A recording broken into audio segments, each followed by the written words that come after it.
Halo semua, sekarang saya akan kembali menceritakan sebuah cerita dari akun Wahyu Rianten dengan judul Alina dan Pelet Sosok Ketiga. Semakin hari, Alina merasa jika ada yang berbeda dengan suaminya Sasmita. Hampir setiap hari, ia menegur suaminya pulang di atas jam 9 malam. Jika ditanya apa alasannya pulang hingga larut malam, dia selalu berdalih jika sedang lembur di kantornya. Namun, Alina merasa curiga karena penghasilan bulanan suaminya justru semakin berkurang dari biasanya. Semakin hari, Alina semakin curiga dengan suaminya, terutama akan kehadiran sosok ketiga di antara keluarga mereka. Usia pernikahan mereka belum genap 1 tahun, namun sekarang hampir setiap hari mereka bertengkar karena masalah, terutama soal Sasmita yang mengalami perubahan terhadap Alina. Hingga di suatu pagi saat suaminya hendak bekerja, Alina mencoba bertanya kepadanya, "Mas, nanti juga lembur ya? Udah lama kita nggak keluar bareng. Kemana yuk?" ajak Alina. Kebetulan hari itu adalah hari Sabtu. Alina menurunkan egonya. Ia ingin merasakan hangatnya keluarganya, meski sudah beberapa waktu terakhir kerap bertengkar. Tapi jawaban Sasmita justru melukai perasaannya. "Kamu cerewet sekali sekarang. Aku kerja buat kamu. Kamu isinya curiga terus tiap hari," ucap suaminya seraya keluar rumah dengan membenturkan pintu sampai menimbulkan suara kencang. "Mas Sasmita!" panggil Alina seraya mengejarnya hingga keluar rumah. Namun Sasmita tak bergeming, ia langsung memacu kemudi gas motornya, meninggalkan Alina dengan rasa sakit di hatinya. Malamnya Sasmita pulang seperti biasanya. Alina yang sejak tadi di ruang tamu menunggu suaminya pulang pun langsung menyambutnya dengan hangat, walau hatinya masih menahan sakit akibat perlakuan pagi tadi. Namun malam itu, Alina merasakan ada yang berbeda dengan suaminya. Dia mencium aroma tak wajar bersarang di tubuh suaminya. "Mas, kamu dari mana?" Alina mencoba bertanya. Sasmita menoleh kepadanya, tapi setelah itu berlalu ke kamar mandi tanpa menjawabnya. Alina berusaha mencari tahu sendiri, karena dia merasa jika aroma yang ia cium bukanlah hal yang wajar. Aroma yang ia cium seperti bau kembang kuburan menempel di setiap barang yang dibawa suaminya pulang malam itu. Sasmita melangkah keluar dari kamar mandi. Dia langsung memasuki ke kamar bermaksud langsung tidur tanpa menanggapi Alina yang dari tadi menunggunya pulang. Meski baru saja mandi, aroma kembang kuburan itu masih sangat ketara manakala Sasmita melintas di hadapan Alina. "Kamu dari mana, Mas? Kenapa aku mencium bau yang gak biasanya di tubuhmu?" tanya Alina. Ia mendongakkan wajahnya menatap suaminya. Sasmita tersinggung. Saat itu juga Sasmita mengumpat Alina dengan kata-kata yang tak semestinya. "Coba kamu katakan lagi, kamu istri akhir-akhir ini gak ada gunanya ya. Suami pulang bukannya diberi apa, tapi selalu dicurigai," ucap Sasmita. Malam itu Alina tidur dengan rasa penasaran yang belum terjawab. Tapi di dalam alam bawah sadarnya, tiba-tiba saja ia memimpikan hal aneh dan tak wajar baginya. Saat itu Alina bermimpi berada di sebuah ruangan tengah di dalam rumah yang gelap, dan hanya ada satu lampu kecil berwarna kuning menyorot di salah satu sisinya. Alina menoleh ke kanan dan ke kiri, mencari tahu di mana dia berada pada saat itu. Lama-kelamaan sebuah suara yang tak asing di telinganya muncul pelan di telinganya. Rasa dingin tiba-tiba menyelimuti sekujur tubuh. "Mas Sasmita," ucap refleks Alina. Dia mendengar suara rintihan suaminya di dekatnya. Alina berusaha mencarinya, walau hanya mampu melangkah sejengkal demi sejengkal karena kondisi tempat itu yang sangat gelap. Hingga di salah satu sudut ruangan, ia dapati suaminya tengah duduk bersila. Namun apa yang Alina lihat benar-benar memacu degup jantungnya. Di belakang suaminya, ia melihat sosok perempuan yang tak begitu jelas parasnya, tengah mengusap-ngusap kepala hingga punggung suaminya sambil merapalkan sebuah mantra. "Mas Sasmita," panggil Alina saat itu, seraya mendekat ke arahnya. Menyadari kedatangan Alina, sosok perempuan itu menoleh dan memelototi Alina. Alina berhenti beberapa langkah darinya. Sasmita tak bergeming dengan kedatangan Alina. Perempuan itu sekarang mengangkat tangan kanannya, lalu menunjuk Alina dengan jari telunjuknya, seolah mengisyaratkan sebuah peringatan pada Alina. "Tidak lama lagi suamimu akan meninggalkanmu. Ucap sosok perempuan itu dengan suara berat tapi masih dengan suara perempuan. Setelah perkataan itu, mata Alina seketika terbuka. Dia terbangun dengan keringat banyak membasahi tubuhnya. Namun saat Alina hendak bangun untuk mengambil minum, badannya sama sekali tidak bisa digerakkan. Tubuhnya seperti ketindihan. Ia hanya mampu menggerakkan kedua bola matanya. Naasnya saat ia kembali melihat sosok perempuan itu hadir di dekatnya, sedang berdiri mengawasi suaminya, Sasmita.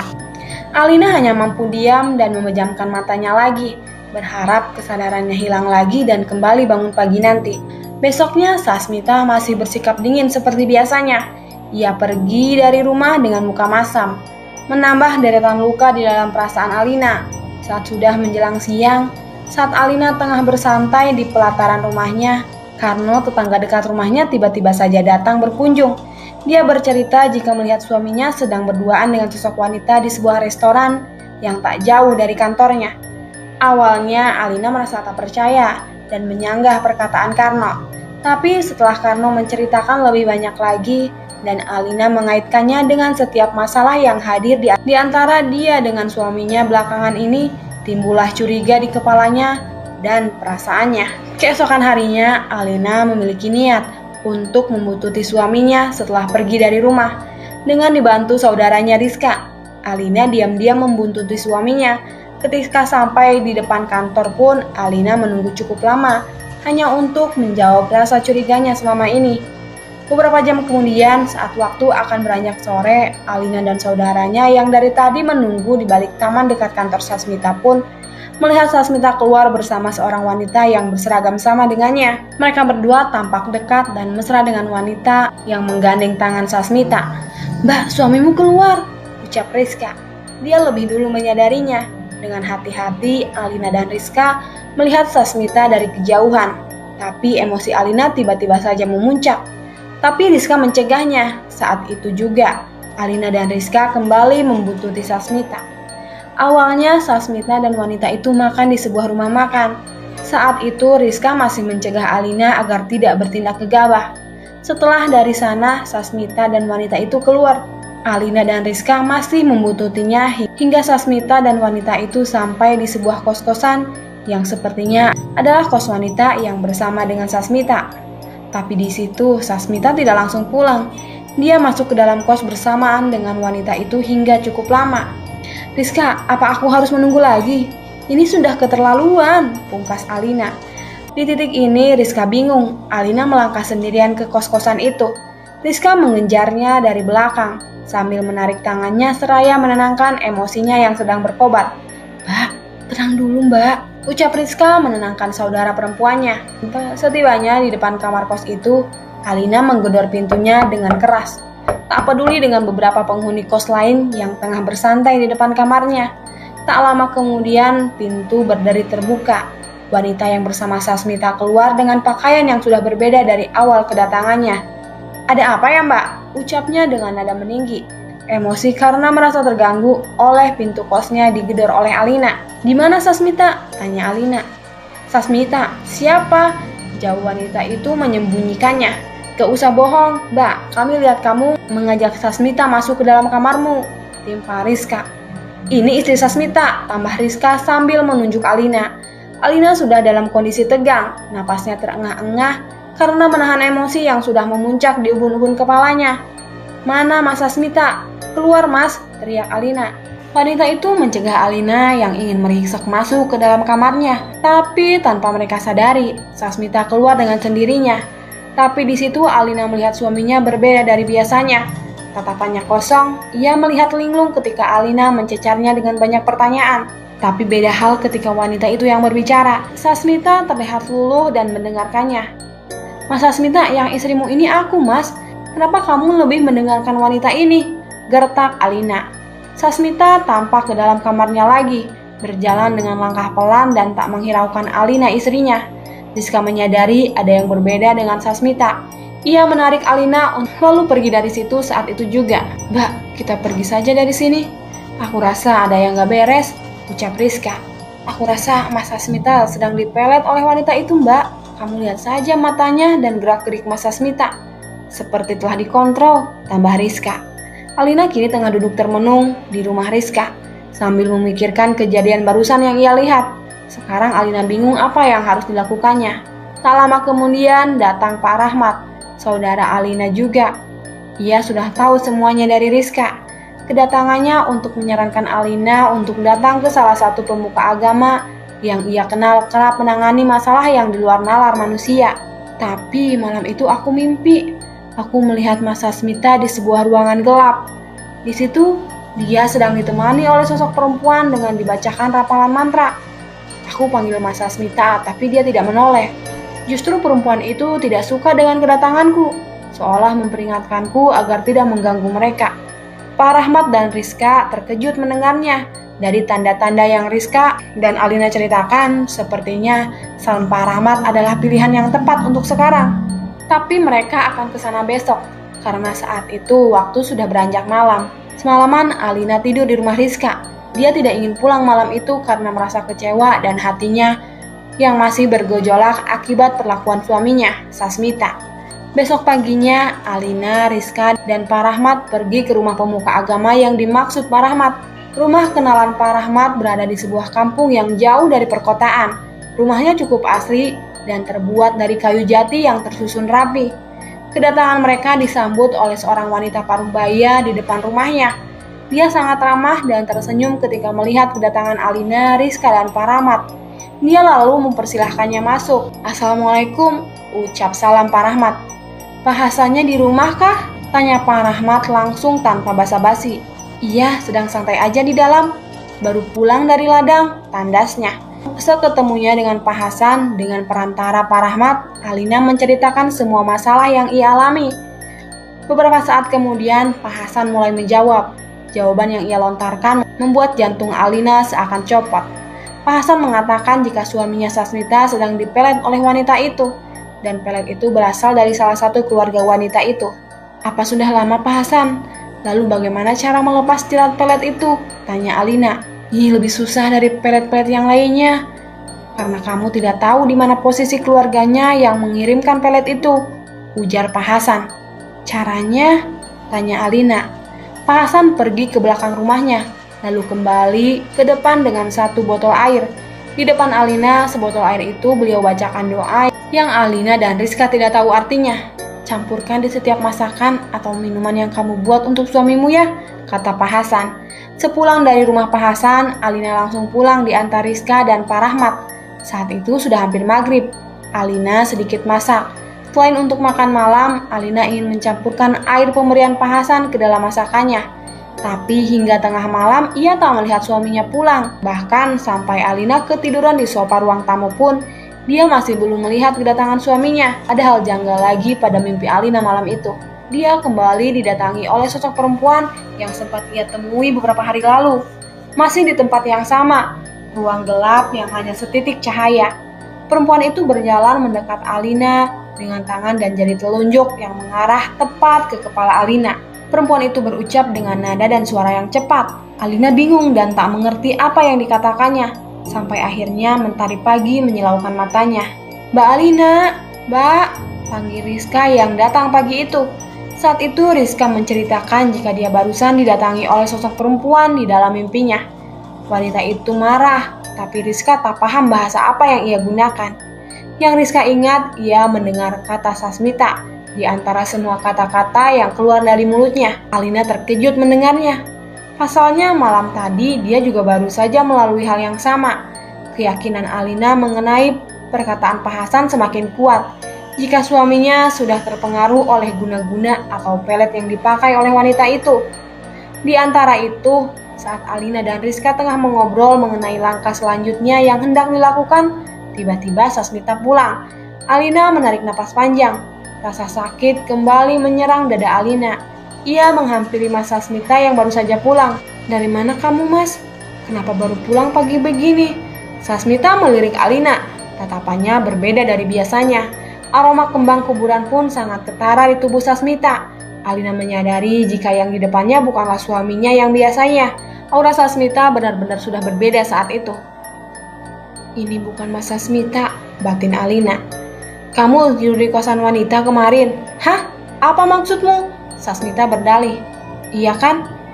Jawab saja mas, ucap Alina. Pagi itu seolah Sasmita tak mengingat jika Alina dan Rizka telah memergokinya di kos dengan seorang wanita. Alina yang sudah tersulut emosi sejak kemarin seketika meledak saat Sasmita pulang ke rumahnya. Alina dan Sasmita bertengkar hebat pada hari itu. Kamu sudah diguna-guna oleh wanita itu, Mas. Tolong sadarlah. Wanita itu berniat jahat kepadamu, Mas. Dia bermaksud memisahkan kita, mengambilmu dari aku, istrimu. Sasmita diam seperti orang bingung. Dia berdalih terhadap semua perkataan Alina. Sasmita marah.